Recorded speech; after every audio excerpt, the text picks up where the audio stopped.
Buka paketan isine sabun, lanjut macai anakku.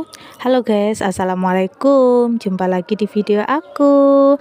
Ojo pesen-pesen lah nek videoku lewat. Ojo lali ditonton ya guys sampai entek. Nah, iki ceritane aku tag video dek ingi sore jam 4 lebih 30.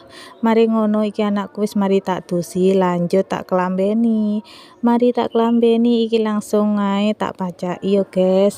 Iki ngono pertama-tama tak jungkasi dhisik yo guys. Iki rambut anakku asline ruwengket nemen. Embo ta mulai biyen kok gak tahu sing jenenge rambut dijungkasi ki penak. Mesti enek ae sing rengket.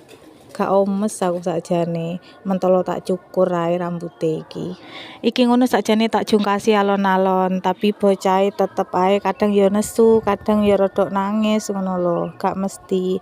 Iki ngono mau tak kei HP dadine etok-etok tak video ngono dadine wis guyu-guyu tok. Mari tak jungkasi iki langsung tak kuncret. Asline areke ya sik njaluk dikuncret embek. Maksude kuncret embek iki ditaleni loro karo kae lho. Saking ae aku rasa-rasen dadine ya wis iki tak taleni siji ae ben cepet ngono lho. Asline lek nguncret rambut iki enakan dikei minyak kemiri, tapi anakku gak seneng ngono lho. Dadine ya wis kok minyak-minyakan sing penting ya wis dikuncret ngono tok. Iki ngono anakku lek adus mesti jam 4 lebih. Gak tahu gelem pas jam 4 wis mari adus ini gak gelem. Mesti leren ring-uringan mbek mbokane. Anakku iki mulai bayi sampai saiki gak tahu sing jenenge sampo-sampoan aneh-aneh. Paling yo sampone yo sampo bayi ngono kuwi.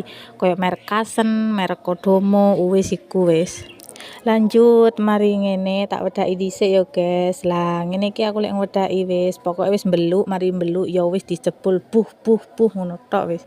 Gurung mari areke wis ilang ae dhisik ya wis aku tak mlebu menjero. Iki aku langsung kate buka paketan ya guys. Iki ngono paketane diingi tas teko kira-kira sore.